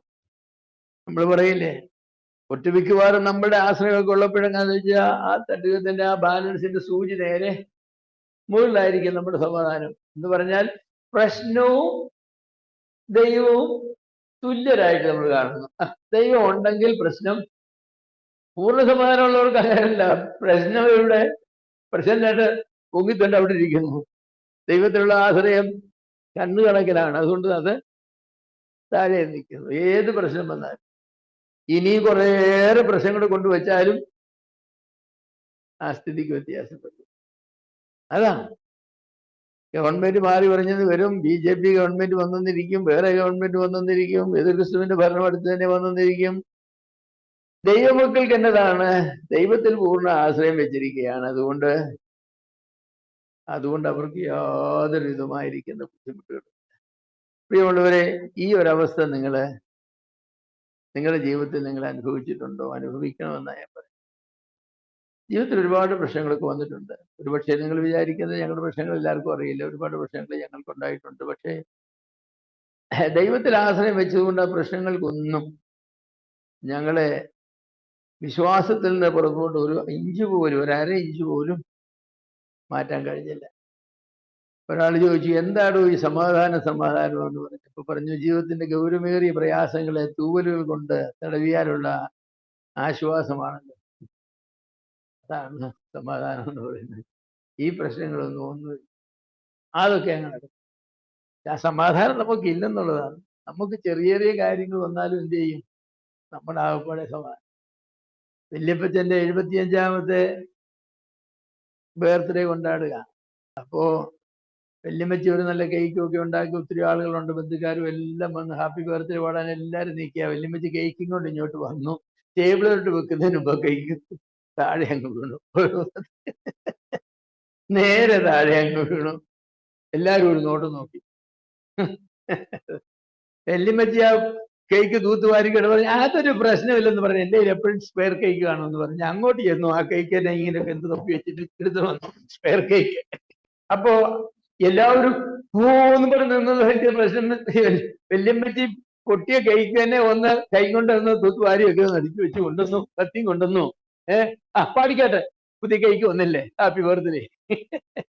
അപ്പോ ആ സാഹചര്യത്തിന്റെ ബുദ്ധിമുട്ടുകളെല്ലാം ഈ അമ്മച്ചി എന്ത് ചെയ്തു? തന്റെ പ്രായോഗിക ബുദ്ധി കൊണ്ട് അങ്ങ് പോയി. വന്നവരെല്ലാം ചേർന്ന് ഹാപ്പി ബർത്ത്ഡേയും പാടി, കേക്കിന്റെ ഓരോ കഷ്ണവും കഴിച്ചു, ഐസ്ക്രീം തിന്നു, ഭയങ്കര സന്തോഷം. എല്ലാവരും പറഞ്ഞു, വാസ്തവത്തിൽ അമ്മച്ചിയുടെ ബുദ്ധിയാണ് നമ്മൾ കൊണ്ടാടിയത്, അപ്പച്ചന്റെ ബർത്ത്ഡേ അല്ല കൊണ്ടാടിയത്. അമ്മച്ചിക്ക് സമാധാനമുള്ള അമ്മച്ചിയാണ്. അങ്ങനെയുള്ള ചില പ്രശ്നമൊന്നും വന്ന അമ്മച്ചിയെ കണ്ട് ഊരി പോകുന്ന ആളല്ല. അതാണ് പാളം കുലുങ്ങിയാലും കേളം കുലുങ്ങില്ലെന്ന് പറയുന്നത്. അങ്ങനെയുള്ള ആളുകളുണ്ട്. എൻ്റെ അപ്പച്ചൻ തൊട്ടതിനെല്ലാം പെട്ടെന്ന് അപ്സെറ്റ് ആകുന്ന ആളാണ്. ഞങ്ങൾ കോളേജോ സ്കൂളോ വിട്ട് വരുന്നതിന് ഒരു 10 മിനിറ്റ് താമസിച്ചേ അപ്പച്ചൻ ചൂരപിടി എടുത്ത് അങ്ങോട്ട് നടക്കും. അപ്പച്ചൻ മനസ്സിൽ പറയുന്ന കാറ് കയറി ചത്തതാ, വണ്ടി ഇടിച്ച് ചത്തതാ, അല്ലെ ആരോ അവനെ തട്ടിക്കൊണ്ട് പോയതാ. ഇങ്ങനെ അപ്പച്ചൻ പറഞ്ഞുകൊണ്ട് അങ്ങോട്ട് വരുന്നത്. കണ്ട ഉടനെ എന്താന്ന് ചോദിക്കില്ല, അടിയാ. പിന്നെ ഞങ്ങളൊക്കെ ഓട്ടമില്ല. അപ്പൊ പോകുമ്പോ അമ്മ പറയും, നിങ്ങൾ അവിടെ കാണാൻ ഇരിക്കുക, പിള്ളേർ സമയത്ത് ഇഞ്ഞു വരും, അല്ലെങ്കിൽ പൂവ വടിയെടുത്തുകൊണ്ട്. അമ്മ ഞാൻ ഒരിക്കൽ പോലും ജീവിതത്തിന്റെ ഒരു ചെറിയ പ്രശ്നത്തിന് പോലും അമ്മ അപ്സെറ്റ് ആകുന്നുണ്ട്. അങ്ങനെ ഒരു കാര്യമില്ല. എന്ത് പ്രശ്നം വന്നാൽ അത് ദൈവത്തിലുള്ള ആശ്രയം എൻ്റെ അപ്പച്ചന് കുറവായിരുന്നു ചോദിച്ചാൽ അങ്ങനെ ഞാൻ പറയില്ല. കാരണം അപ്പച്ചൻ ഇത്രയും പ്രാർത്ഥിക്കുന്ന മനുഷ്യനെ ഞാൻ ജീവിതത്തിൽ കണ്ടിട്ടില്ല. പക്ഷേ പ്രശ്നങ്ങൾ വരുമ്പോൾ അപ്പച്ചൻ തൂകിപ്പോകുന്ന ആളാണ്. അമ്മ അങ്ങനെ തൂകില്ല. അങ്ങനെ വേണമെന്ന് ഞാൻ പറയും. പ്രശ്നങ്ങൾ പിടിച്ചു നിൽക്കണം. നാലാമതൊരു കാര്യം കൂടെ പറഞ്ഞ് ഞാൻ അവസാനിപ്പിക്കാം. ഈ വാക്യത്തിൽ പറയുന്നത് ദൈവത്തിൽ ആശ്രയം വെക്കുന്നതിന് മതിയായ ഒരു കാരണമുണ്ട്. എന്താണെന്നാ പറഞ്ഞേ? യഹോവയാം യാഹുവിൽ ശാശ്വതമായൊരു പാറയുണ്ട്. ഇതെല്ലാം നമുക്ക് ചെയ്യാൻ കഴിയുന്നതിന്റെ കാരണം എന്താണെന്ന് ചോദിച്ചാൽ അതാണ്. യഹോവയാം യാഹുവിൽ ശാശ്വതമായ ഒരു പാറ ഉള്ളതിനാൽ യഹോവയെ ആശ്രയിക്കും. ഈ ഒരു സത്യമാണ് നമ്മൾ മനസ്സിലാക്കേണ്ടതായിരിക്കുന്ന സത്യം. ഇത് മനസ്സിലാക്കിയിട്ടുള്ളവർ വളരെ ചുരുക്കമാണ്. യഹോവയാം യാഹുവിൽ ശാശ്വതമായ ഒരു പാറയുണ്ട്. ഏത് സുനാമി വന്നാലും ആ പാറയിൽ കയറി നിൽക്കാം. ആ പാറ ചെളിയിലെങ്ങുമല്ല നിൽക്കുന്നത്. ആ പാറയ്ക്ക് യാതൊരു കുലുക്കവും വരില്ല. അനേകർക്കും വിശ്വാസം ഉണ്ടെന്ന് പറഞ്ഞാൽ ഒരു കാരണം കൂടാതെ ഒരു തോന്നലിന്റെ പുറത്തുള്ള വിശ്വാസം, അങ്ങനെയുള്ള ആശ്രയമാണ്. അതല്ല സത്യക്രിസ്ത്യാനിയുടെ ആശ്രയമെന്നും വിശ്വാസം എന്ന് പറയുന്നത്. യഹോവയാം യാഹുവിൽ ശാശ്വതമായൊരു പാറയുണ്ട്. അതിന് ഏത് സുനാമി അടിച്ചു തീർന്നാലും അനങ്ങാത്ത ഒരു പാറയുണ്ട്. ഈ പാറ ഇരിക്കുന്ന ഒരു കുന്നിന്മേലല്ല, അതൊരു താഴ്വരയുമല്ല, യഹോവയാം യാഹുവിലാണ്. യഹോവയിലാണ് ഈ പാറ വെച്ചിരിക്കുന്നത്. സീതയെ രക്ഷിക്കാനായിട്ട് അങ്ങനെ കടലിൽ കൊണ്ടിടാൻ വലിയൊരു മലയുമായിട്ട് ഹനുമാൻ പോകുന്നത് കണ്ടിട്ടില്ലേ? കാരണം അക്കരെ പോകണം, ശ്രീലങ്ക അക്കരയാ. അപ്പൊ എന്ത് ചെയ്യും? ഈ ഭയങ്കര മലകൾ കൊണ്ടിട്ടിട്ട് വേണം അക്കരയ്ക്ക് കിടക്കാൻ. അതിന് രസം എന്ന് പറഞ്ഞാൽ ഇങ്ങനെ കയ്യിലാണ് വെച്ചിരിക്കുന്നത്. അതൊരു ചിത്രീകരണമാണ്. പക്ഷെ ഞാൻ അതിന്റെ യാഥാർത്ഥ്യം പറയുന്നത് എന്തെന്നറിയാമോ? ലോകത്തിലുള്ള ദൈവത്തിൽ ആശ്രയിക്കുന്ന എല്ലാ ദൈവങ്ങൾക്കും കയറിയിരിക്കാൻ കൊള്ളാവുന്ന വലിയൊരു പാറ കർത്താവിന്റെ കയ്യിൽ ഇങ്ങനെ ഇരിക്കും. ഏത് പ്രശ്നം വന്നാലും, ഏത് സുനാമി വന്നാലും, എന്ത് വന്നാലും ഈ പാറക്കൊരു അനക്കം വരും. യഹോവയാം യാഹുവിൻ സ്ഥിരമായൊരു പാറ. ആ പാറയിൽ വേണം കേട്ടോ ഇരിക്കാൻ. അതിൽ കുറഞ്ഞ ഒന്നിനും കയറി പിടിക്കരുത്. ഒരു കമ്പെ പിടിച്ചാലും പുളിങ്കമ്പെ പിടിക്കണമെന്ന് നാട്ടുകാർ പറയാറുണ്ട്. ഞാൻ പറയും, ഒരു പാറയിൽ കയറിയാലും യാഹുവിൻ പാറയിൽ കയറും, വേറെങ്ങും കയറുന്നത് ഇവിടെ കയറിയിട്ടേ. അപ്പോ യഹോവയാൻ യാഹിൽ നമുക്കതുണ്ട്. ഈ യഹോവ എന്നൊക്കെ പറയുന്ന വാക്ക് തന്നെ വളരെ അർത്ഥവത്താണ്. ദൈവം മോശയ്ക്ക് വെളിപ്പെട്ടപ്പോ മോശ ചോദിച്ചു, നിന്റെ പേരെന്താണെന്ന് ചോദിച്ചു. അപ്പൊ പറഞ്ഞു, ഞാനാകുന്നവൻ ഞാനാകും. ഇതിന്റെയാണ് അതിന്റെ അഭിപ്രായവാക്കായി യാഹു എന്ന് പറയും. യാഹു എന്ന് പറഞ്ഞാൽ ഞാനാകുന്നവൻ ഞാനാകുന്നു എന്നാണ് അതിന്റെ ഒരു ലൂസ് വിവർത്തനം എന്ന് പറയുന്നത്. ആയാം ഈസ് ഈക്വൽ ടു ആയാം എന്ന് പറഞ്ഞാൽ എന്താ? ഞാൻ നിത്യവർത്തമാനകാലത്തിൽ വസിക്കുന്നവനാണ്, കാലങ്ങൾക്ക് അതീതനാണ്, അന്തമില്ലാത്തവനാണ്, മാറ്റമില്ലാത്തവനാണ്. ഞാനാകുന്നവൻ ഞാനായിരുന്നു എന്നല്ല, ഞാനാകുന്നവൻ ഞാനായിരിക്കുമെന്നല്ല, ഞാനാകുന്നവൻ ഞാനാകുന്നു. കോടാനുകോടി വർഷങ്ങൾ മുന്നോട്ടോ പുറകോട്ടോ പോയാലും ഞാനാകുന്നു. I am is equal to I am, 1+1 is equal to 2 എന്ന് പറയുന്ന പോലെയാണ് ഞാനാകുന്നവൻ ഞാനാകുന്നു. നിങ്ങൾക്ക് അതേക്കുറിച്ച് സംശയം? അപ്പൊ ദൈവത്തെക്കുറിച്ച് അങ്ങനെ മനസ്സിലാക്കിയിട്ടുള്ള ആളുകൾക്ക് മാത്രമേ ഈ ഉറപ്പായിട്ട് നിൽക്കാനായിട്ട് സാധിക്കൂ. ജീവിതത്തിൽ എന്ത് പ്രശ്നങ്ങൾ വന്നാലും ഇങ്ങനെയുള്ള യാഹുവാൻ ദൈവം നമുക്കുണ്ടെങ്കിൽ പിന്നെ ഒളിക്കുവാൻ വേറൊരു സ്ഥലം അന്വേഷിക്കേണ്ട ആവശ്യമുണ്ടോ? ഒളിക്കുവാൻ വേറൊരു സ്ഥലം അന്വേഷിക്കേണ്ട ആവശ്യം. നമ്മുടെ ജീവിതത്തിന്റെ ഏത് പ്രശ്നങ്ങളിലും കർത്താവിന്റെ ഇടയ്ക്ക് ചെന്നാൽ നമുക്ക് ഒളിക്കാൻ അവിടെ കഴിയും. മനുഷ്യനോട് പ്രവാചകൻ പറഞ്ഞു, നീ നക്ഷത്രങ്ങളുടെ കൂടുവച്ചാൽ നിന്നെ അവിടുന്ന് ഞാൻ ചാടിക്കും എന്ന് പറഞ്ഞാൽ, മനുഷ്യനെ ഏറ്റവും സുരക്ഷിതമായിട്ട് ഇപ്പൊ മൂണിലേക്ക് പോയിട്ട് അവിടെ താമസിക്കാന്ന് വെച്ചാൽ ദൈവം തമ്പുരാൻ പറഞ്ഞാൽ അവിടുന്ന് എന്ത് ചെയ്യും? ചാടിക്കുമെന്നാണ്. അവിടെ പോയി സൗകര്യമായിട്ടൊന്നും ഇരിക്കാനൊന്നുമില്ല. പക്ഷെ ഇരിക്കാവുന്ന ഒരു സ്ഥലമുണ്ട്, യഹോവയാം യാഹു. ആ ദൈവത്തിൽ നമുക്ക് ഈ പാറ, അതാണ് ആ പാറയിൽ ആശ്രയം കണ്ടെത്തുന്നവർ വലിയ ഭാഗ്യവാന്മാരാണ്. അവിടെ ഇരിക്കുന്നവർ കുലുങ്ങുകയില്ല, എന്ത് പ്രശ്നം വന്നാലും കുലുങ്ങുകയില്ല.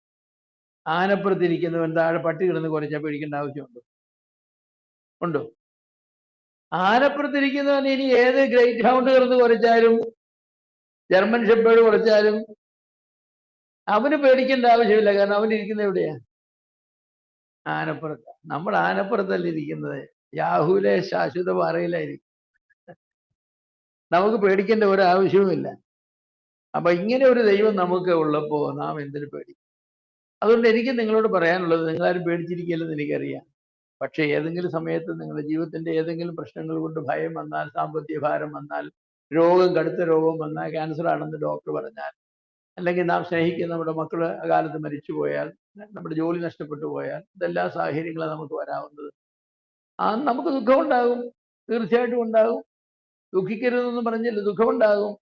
പക്ഷേ നമുക്ക് സമാധാനമുണ്ട്. ആ ദുഃഖത്തിൽ നമുക്ക് എന്തുണ്ട്? സമാധാനമുണ്ട്. കൊച്ചുമോള് അമേരിക്കയിൽ പോകുമ്പോൾ എയർപോർട്ടിൽ ചെന്നിട്ട് അമ്മച്ചിക്ക് കരച്ചില്ല. എന്തിനാ അമ്മച്ചി കരയുന്നത്? അല്ല, മോള് പോകുന്നു, എന്നാ ഒരു കാര്യം ചെയ്യട്ടെ, വിസ ക്യാൻസൽ ചെയ്തേക്കട്ടെ. അയ്യോ അയ്യോ, അത് വേണ്ട. അപ്പൊ ഈ കരച്ചിൽ എന്തിന്റെ കരച്ചില? വേദനയുടെ കരച്ചില, സന്തോഷത്തിന്റെ കരച്ചില? മോളെ കെട്ടിച്ച് വിടുമ്പോഴേ 10-35 വയസ്സായിട്ടും കല്യാണം കഴിഞ്ഞത് വളരെ പ്രാവശ്യം മോളെ കെട്ടിച്ചിടുമ്പോ അമ്മച്ചിക്ക് ഭയങ്കര കരച്ചില്ല. അമ്മച്ചി എന്തിനാ അമ്മച്ചി കരയുന്നത്? ഞാൻ കല്യാണം കഴിച്ച് പോകുന്നില്ല, എന്നാ ഞാൻ കല്യാണം കഴിക്കുന്നത്? അല്ലല്ലല്ല, പിന്നെ നിന്നെ കല്യാണം കഴിപ്പിക്കുന്നതിന്റെ സന്തോഷം ഓർത്തിട്ട് കരഞ്ഞതാ അല്ലേ? അമേരിക്കയിൽ നിന്ന് മക്കൾ വരുമ്പോ എയർപോർട്ടിൽ കരച്ചില്ലല്ലേ? മക്കളെ കെട്ടിപ്പിടിച്ച് കരച്ചില്ല, പിന്നെ ഉള്ളു ചിരിയൊക്കെ. എന്ന് പറഞ്ഞാൽ എന്താന്ന് ചോദിച്ചാൽ, എല്ലാ കരച്ചിലും ദുഃഖത്തിന്റെ കരച്ചിലല്ല. ഒത്തിരി കരച്ചിലുകൾ സന്തോഷത്തിന്റെ കരച്ചിൽ. ചിരിച്ച് ചിരിച്ച് കരയെന്ന് പറഞ്ഞു കേട്ടിട്ടില്ലേ? അത് ശരിയാ, ചിരിച്ച് ചിരിച്ച് കരയും. ദൈവമക്കൾക്ക് കരയുന്നത് അങ്ങനെയാ, ചിരിച്ച് ചിരിച്ച്. ദൈവം ചെയ്യുന്ന നന്മകളും ദൈവത്തിന്റെ സ്വഭാവവിശേഷങ്ങളും ഒക്കെ നമ്മൾ മനസ്സിലാക്കിയിട്ട് ചിരിച്ച് ചിരിച്ച് ഭ്രാന്തന്മാരും അവസാനം കരയുന്ന എന്തിനാന്ന് ചോദിച്ചാൽ, ദൈവത്തെ അല്പം കൂടെ മനസ്സിലാക്കി, ശകലം കൂടെ മനസ്സിലാക്കി. എന്റെ ദൈവം ഇത്ര വലിയവനാണെന്ന് ഓർക്കുമ്പോൾ കരച്ചില് ഇത്ര വലിയ, ഞാൻ ഇത്ര ഭോഷനാണല്ലോ, ഇങ്ങനെയുള്ളൊരു ദൈവത്തെയാണോ ഞാൻ സംശയിക്കുന്നത്? ഇങ്ങനെയുള്ളൊരു ദൈവത്തെയാണോ ഞാൻ വിശ്വസിക്കാതിരിക്കുന്നത്? വേണ്ട പ്രിയമുള്ളവരെ, നമുക്ക് വിശ്വസിക്കാം. അപ്പോ നാം ഇന്ന് വായിച്ച വേദഭാഗം ഒരു ലളിതമായ വേദഭാഗം, നിങ്ങളൊക്കെയും പല പ്രാവശ്യം വായിച്ചിട്ടുള്ളതായിരിക്കുന്ന ഒരു വേദഭാഗമാണ്. എന്താ നമ്മൾ വായിച്ചത്? സ്ഥിരമാനസൻ നിന്നിൽ ആശ്രയം വെച്ചിരിക്കൊണ്ട് നീ അവനെ പൂർണ്ണ സമാധാനത്തിൽ കാക്കുന്നു. യഹോവയാം യാഹുവിൽ ശാശ്വതമായ ഒരു പാറയുള്ളതിനാൽ യഹോവയിൽ എന്നേക്കും ആശ്രയിപ്പിൻ. അതൊരു ലാസ്റ്റിലെ ഒരു പ്രബോധനം. യഹോവയിൽ എന്നേക്കും ആശ്രയിപ്പിൻ. ഇതെല്ലാം ഉണ്ടെങ്കിലും ചില മനുഷ്യർക്ക് ആശ്രയിക്കാൻ സാധിക്കില്ല. അതുകൊണ്ടാണ് കൽപ്പനയായിട്ട് പറഞ്ഞത് യഹോവയാം യാഹുവിൽ ആശ്രയിക്കും. എല്ലാം ഉണ്ട്, ഇതെല്ലാം ഉണ്ട്, മനസ്സിലായി. ചില ആൾ പറയും എനിക്കെല്ലാം മനസ്സിലായി, എനിക്ക് ദൈവമുണ്ട്, പിന്നെ നീ എന്നാൽ എന്താണെന്നറിയില്ല, എൻ്റെ മനസ്സിനൊരു വല്ല. അത് നമ്മുടെ മനുഷ്യത്വത്തിന്റെ ഒരു ബലഹീനതയാണ് ഞാൻ വിചാരിക്കുന്നത്. ഒരു വലിയ ബലഹീനത. ദൈവം എത്ര കാര്യം ഇറങ്ങി വന്ന് നമ്മോട് പറഞ്ഞാലും നമ്മൾ അതൊക്കെ കേൾക്കുമ്പോൾ ഒരു ചിരി സന്തോഷമൊക്കെ വന്നാലും മുറി പോരുത്, പിന്നെയും കരയും. എന്നാലും എൻ്റെ പ്രോബ്ലം, എൻ്റെ ഈ പ്രശ്നം പരിഹരിക്കാൻ അങ്ങനെ ചെയ്യുന്ന ഒരു വാസത്തിൽ പറയുന്നത് ദൈവം തമ്പുരാൻ വിചാരിച്ചാലും എൻ്റെ ഈ പ്രശ്നം പരിഹരിക്കണം. അങ്ങനെ അവർ പറയുന്നത് ദൈവം തമ്പുരാൻ വിചാരിച്ചാൽ ഈ പ്രശ്നം പരിഹരിക്കാൻ സാധിക്കും. പിന്നെ ആർക്ക് സാധിക്കും? ഞാൻ ഒരിക്കലും ഒരു സ്ഥലത്ത് സുവിശേഷം പ്രസംഗിക്കും, ഒത്തിരി ആൾക്കൂട്ടമാണ്. ഇപ്പൊ കർത്താവായ യേശു ക്രിസ്തു വിശ്വസിച്ചാൽ നിങ്ങളുടെ പ്രശ്നം മദ്യപാനം, അവിടെ മദ്യപാനികൾ കുറേ ഉണ്ട്. അപ്പൊ ഞാൻ പറഞ്ഞു മദ്യപാനത്തിനൊക്കെ പരിഹാരം വരുമെന്ന് പറഞ്ഞപ്പോൾ ഒരു മദ്യപാനി എഴുന്നേറ്റ് പറഞ്ഞു, സാറേ ഇവന്റെ മദ്യപാനത്തിന് പരിഹാരം യേശു ക്രിസ്തു വിചാരിച്ചാലും നടക്കില്ലെന്ന് പറഞ്ഞു. അപ്പൊ ഞാൻ ചോദിച്ചു പിന്നെ ആര് വിചാരിച്ചു? ഞാൻ വിചാരിച്ചിട്ട് നടക്കുമെന്ന് പറഞ്ഞു. ഞാനാ ഇവനെ എന്നും കൂടെ കൊണ്ടുപോയി കുടിപ്പിക്കുന്നത്. അപ്പൊ അവൻ വിചാരിച്ചാൽ നടക്കില്ല, ഞാൻ വിചാരിച്ചാൽ നടക്കും. എന്റെ കൂടി നിർത്തിയാൽ അവനെയും കൂടി നിർത്തും എന്ന് പറഞ്ഞു. അതിനൊരു ശരിയായ വശമുണ്ട്, കുടിപ്പിക്കുന്നവൻ അല്ലേ എന്നാ. പക്ഷെ ദൈവം വിചാരിച്ച് നടക്കാത്ത കാര്യമല്ല. ദൈവം വിചാരിച്ച് നടക്കാത്ത കാര്യം, ദൈവം വിചാരിച്ച് നടക്കാത്ത ഒരു കാര്യമില്ല. അതുകൊണ്ട് ദൈവത്തെ നമുക്ക് ആശ്രയിക്കാം. അതുകൊണ്ട് ആ അവസാനത്തെ പ്രബോധനം നമ്മുടെ പ്രബോധനമായിരിക്കട്ടെ. ദൈവത്തിൽ ആശ്രയം വെക്കുകയും അത് നമുക്കുള്ള ഒരു പ്രബോധനമായിട്ടിരിക്കട്ടെ. ഇത്രയൊക്കെ കാര്യങ്ങൾ നമുക്കുണ്ടല്ലോ, അതുകൊണ്ട് ദൈവത്തിൽ നമുക്ക് ആശ്രയിക്കാം. ആശ്രയിക്കുക എന്നുള്ളത് നമ്മുടെ ഉത്തരവാദിത്വം. അതൊരു കൽപ്പനയാണ്, അത് നാം ചെയ്യണം. ദൈവത്തിന്റെ ഭാഗത്തും ദൈവം ചെയ്യേണ്ടതെല്ലാം ഉണ്ട്. എന്തോ ഒരു വലിയ ദൈവമാണ് നമ്മുടെ ദൈവം. നമുക്ക് വേണ്ടതെല്ലാം ഒരുക്കി തന്ന ഒരു ദൈവമാണ്. ഈ ദൈവം ഉള്ളപ്പം നമുക്ക് പിന്നെ അവരിൽ ആശ്രയിക്കും, അതാണ്. പക്ഷേ അത് നാം ചെയ്യേണ്ടതാണ്, നാം ചെയ്യണം. ദൈവം നമുക്ക് വേണ്ടി ആശ്രയിക്കുകയും നാം ദൈവത്തിൽ ആശ്രയിക്കാൻ മതിയായതെല്ലാം ദൈവം നമ്മോട് പറഞ്ഞിട്ടുണ്ട്. ഇനി നാം ആശ്രയിച്ചാൽ മതി. പക്ഷെ നമ്മൾ ചിലർ പറയുന്നത് എന്താ, ഇല്ല ദൈവം ഇനി എന്ത് പറഞ്ഞാലും എനിക്ക് ആശ്രയിക്കാൻ ഒക്കില്ല. ചിലർ പറയും എനിക്ക് അങ്ങോട്ട് കഴിയുന്നില്ല, അതുപോലെ നീ ഇത് വെച്ചൊന്ന് എനിക്ക് പ്രാർത്ഥിക്കാൻ കഴിയുന്നില്ല. എന്താ എൻ്റെ ഈ പ്രശ്നം ദൈവം പോക്കുമെന്ന് എനിക്കൊരു വിശ്വാസമില്ല. ദൈവത്തിന് എൻ്റെ പ്രശ്നം മനസ്സിലായിട്ടില്ലെന്ന് എനിക്ക് തോന്നുന്നു എന്നൊക്കെ പറയുന്ന ആളുകളുണ്ട്. അവരെങ്ങനെ പ്രാർത്ഥിക്കുന്നത്? അവർക്ക് എങ്ങനെ സമാധാനം ഉണ്ടാകുന്നത്? അതുകൊണ്ട് ദൈവം നിങ്ങളെ അനുഗ്രഹിക്കേണ്ട. സഭയിലുള്ള എല്ലാവരും സമാധാനത്തിൽ വസിക്കുന്നവരും ദൈവത്തിൽ ആശ്രയിക്കുന്നവരും ഒക്കെ ആയിരിക്കും. പ്രശ്നങ്ങളുണ്ട്, ഈ ലോകത്തിൽ പ്രയാസങ്ങളുണ്ട്, രോഗങ്ങളുണ്ട്, ആപത്തുകളുണ്ട്, അർത്ഥങ്ങളുണ്ട്, മരണമുണ്ട്, ജനനമുണ്ട്, പരാജയങ്ങളുണ്ട്, ജോലിയില്ലാതെ വരും, സാമ്പത്തികമായിട്ട് തകർന്നെന്ന് വരും, ഒക്കെ വരും. ഞാൻ മുമ്പ് പറഞ്ഞ ആന്റണി എന്ന് പറഞ്ഞ ആ മനുഷ്യന് എന്നൊക്കെ പ്രായം 60 വയസ്സുള്ളൂ, എല്ലാം തീർന്നു. ഒരു നല്ല വീട്, പാനലിങ്ങും ഒക്കെ നല്ല പഴയ കാലത്തെ വീടുകൾക്ക് ഫ്രണ്ടില് അറേന്തരിയൊക്കെ ഉള്ള നല്ല വലിയൊരു വീട്, എല്ലാം ഉള്ള ഒരു മനുഷ്യനാണ്. പക്ഷെ അയാൾ അതെല്ലാം നോക്കിയിട്ട് പറയുകയാണ്, അടുത്ത വ്യാഴാഴ്ച ലേലം ചെയ്ത് ആരെങ്കിലും ഇത് പിടിക്കും, അവരോട് താമസിക്കും. ഞാനും ഇറങ്ങി വെളിയിലൂടെങ്കിലും ഒരു വാടക വീട്ടിൽ താമസിക്കും, വാടക കൊടുക്കാനും കാശില്ല. ദൈവത്തിന് കഴിയാത്തതൊന്നും ഇല്ല, ദൈവത്തിന് കഴിയാത്തതൊന്നുമില്ല. ആ മനുഷ്യനെ യേശുവിലൊക്കെ രക്ഷിതാവായൊക്കെ ഏറ്റു പറഞ്ഞുവെങ്കിലും ഈ നിങ്ങൾ രക്ഷകനായി സ്വീകരിച്ച യേശു നിങ്ങളുടെ പാപം മാത്രം പോക്കാനല്ല, നിങ്ങളുടെ പ്രശ്നവും പോക്കാൻ കഴിയും എന്ന് അദ്ദേഹത്തെ പറഞ്ഞ് മനസ്സിലാക്കാനായിട്ട് ശ്രമിച്ചു. തലയൊക്കെ കുലുക്കി. പക്ഷേ ആ മനുഷ്യന്റെ സാഹചര്യത്തിൽ അദ്ദേഹത്തിന് അത്രത്തോളം കഴിയും. പ്രിയമുള്ളവരെ, നമ്മൾ അതിനേക്കാളൊക്കെ വളരെ മെച്ചമായ നിലയില്ല. നമ്മൾ ദൈവത്തെ അടുത്തെറിഞ്ഞവരാണ്, ആസ്വദിച്ചവരാണ്. വർഷങ്ങളായിട്ട് ദൈവത്തെ നാം അറിയുന്നവരും സ്നേഹിക്കുന്നവരും. അതുകൊണ്ട് നമുക്ക് ദൈവത്തിൽ ആശ്രയിക്കാം. നമ്മുടെ ഒരു പ്രശ്നവും ദൈവത്തിന് പരിഹരിക്കാൻ വയ്യ. നമ്മുടെ പ്രശ്നം എന്താണെന്നറിയാമോ? ദൈവത്തിൽ ആശ്രയിക്കില്ല എന്നുള്ളത്. നമ്മൾ ആശ്രയിക്കില്ല, നമ്മൾ തന്നെ പരിഹരിക്കാനായിട്ട് ശ്രമിക്കും. അതാ നമ്മൾ എങ്ങനെയെങ്കിലും ആളെ പോയി കണ്ട്, ഇളെ പോയി കണ്ട, കമ്പനി ഒന്ന് പോയി കണ്ടുമ്പോഴൊന്ന് കണ്ട, അയാളെ വിളിച്ച് പറഞ്ഞ് ഇളെ വിളിച്ച് പറഞ്ഞ് എല്ലാം അവർ പരിഹരിച്ച് തരുമ്പോൾ നമ്മൾ പറയും, ഓ ദൈവം സഹായിക്കും. ദൈവത്തിന് പ്രവർത്തിക്കാൻ അവസരങ്ങൾ നമ്മൾ കൊടുക്കുന്നതേ ഇല്ല. ദൈവത്തിന് അങ്ങോട്ട് വിട്ടുകൊടുക്കാം, പൂർണ്ണമായിട്ട് വിട്ടുകൊടുക്കാം. ഈ വെള്ളത്തിലൊക്കെ മുങ്ങുന്ന ആളുകളെ കുറിച്ച് പറയുന്നത്, അവർ തളർന്ന ശേഷം മാത്രമേ രക്ഷിക്കാനുള്ള ആളെടുത്ത് ചാടൂ എന്നാ പറയുന്നത്. അവർക്ക് നല്ല ആരോഗ്യപരമുള്ളപ്പോൾ ഇവനെ രക്ഷിക്കാൻ പോയാൽ ഇവൻ എന്ത് ചെയ്യുമെന്നറിയാം? കയറി വട്ടം പിടിച്ചിട്ട് രക്ഷിക്കാൻ വന്നവരും രണ്ടുപേരും കൂടെ താഴും. അപ്പൊ ഇവനന്ന് ഏകദേശം ഒന്ന് മുങ്ങി, രണ്ട് മുങ്ങി താണു, മൂന്നാമത്തേതൊക്കെ വന്ന് ഏകദേശമൊക്കെ പോയ സമയത്ത് ചെന്ന് വലിച്ചു കരയ്ക്ക്. കാരണം അവന് ശക്തിയില്ല, ഇനി അവൻ പിടിച്ചു താക്കാൻ അവനെ കൊണ്ട് കഴിയില്ല. ആ സമയം വരെ നീന്തറിയാവുന്നവര് കാത്തിരിക്കും, അല്ലെങ്കിൽ പിന്നെ വേറെ വല്ല രക്ഷിക്കാനുള്ള മാർഗങ്ങളൊക്കെ അവർ നോക്കും, അങ്ങനെയൊക്കെ രക്ഷിക്കും. ദൈവം ചില സന്ദർഭങ്ങളെങ്കിലും നമ്മൾ ഓടി ഓടി തളരട്ടെന്നൊന്ന് വിചാരിക്കുമെന്ന് എനിക്ക് തോന്നുന്നത്. ഓടി ഓടി തളരട്ടെ. ആ ഓടി ഓടി തളരുമ്പോൾ ദൈവം വന്ന് തളർന്നോ, ഓട്ടം നിന്നോ, എന്നാ പോരെ എന്ന് ദൈവം പറയുന്ന ഒരു സമയത്തേക്ക് ഇതാദ്യം അങ്ങ് പറഞ്ഞാലും, ദൈവമേ എന്നെ കൊണ്ട് നിന്റെ പ്രശ്നം പരിഹരിക്കുകയും വയ്യ, ഞാൻ നിന്റെ തലയിൽ വെച്ചേരിയ, നിങ്ങളുടെ സകല ചിന്താകുലും എൻ്റെ മേലിട്ടുകൊള്ളാനാ പറഞ്ഞാൽ നിന്റെ മേലിൽ തന്നെ ഇടും. എനിക്ക് വഹിക്കുന്നതിന് വളരെ അധികമാണ്. നിന്റെ സമാധാനം നീ തരണം, നീ ഇതിനെ പരിഹരിച്ചു തരണം. ആമേൻ. ഇനി ഞാൻ ഇതേക്കുറിച്ച് ഒറ്റ വാക്കും പറയില്ല കേട്ടോ, നിന്റെ മേശപ്പുറത്തായി എന്ന് പറഞ്ഞ് നമ്മൾ പോരാമെങ്കിൽ ദൈവത്തിന് മേശപ്പുറത്തിരിക്കുന്ന ദൈവം മൂവ് ചെയ്യും. നമ്മൾ എപ്പോഴും ചെന്ന് ഈ മേശപ്പുറത്തിരിക്കുന്ന മേളിലത്തെ ഫയലെടുത്ത് അടിയിലെ ഫയലെടുത്ത് മേളി വെക്കും, പിന്നെയും ഇങ്ങനെ മേളി വെക്കും. ഏതാ അങ്ങനെ മേളി വെക്കുന്നിടത്തോളം നമ്മുടെ ഫയൽ എന്ത് ചെയ്യുക, ലാസ്റ്റിലേക്ക് പോയിക്കൊണ്ടിരിക്കുക. ദൈവത്തെ സഹായിക്കാനൊന്നും നമ്മൾ ചെയ്യേണ്ട ആവശ്യമില്ല, ദൈവത്തിനറിയാൻ എല്ലാ കാര്യം. ജോസഫിന്റെ അപ്പൻ യാക്കോബ് യോസഫിന്റെ ഒരു മക്കളെ മനുഷ്യപ്രേമി അനുഗ്രഹിക്കാനായിട്ട് പോയപ്പോൾ മൂത്തവനെ വലത്തുവശത്ത് ഇളയവനെ വലത്തുവശം കൊണ്ടുവന്നു. യാക്കോബ് ഇങ്ങനെ കൈവച്ച. അപ്പോൾ അപ്പ അങ്ങനല്ലപ്പ, മൂത്തവൻ ഇവനാപ്പ. എനിക്കറിയാം മകനെ, എനിക്കറിയാം, അവരും അനുഗ്രഹിക്കപ്പെടും. പക്ഷേ ദൈവം എന്നോട് ഇങ്ങനെ അനുഗ്രഹിക്കാനാ പറഞ്ഞിരിക്കുന്നത് എന്ന് പറഞ്ഞ പോലെ ദൈവത്തിന് ചില ഫോർമുലകളുണ്ട്. ആ ഫോർമുല അനുസരിച്ച് ദൈവം കാര്യങ്ങൾ ചെയ്യും, നമ്മുടെ ഫോർമുല അനുസരിച്ച് ദൈവം ചെയ്യും. ദൈവം നമ്മെ എല്ലാവരെയും അനുഗ്രഹിക്കട്ടെ. ദൈവനാമത്തിന് മഹത്വം ഉണ്ടാകട്ടെ. ആമേൻ.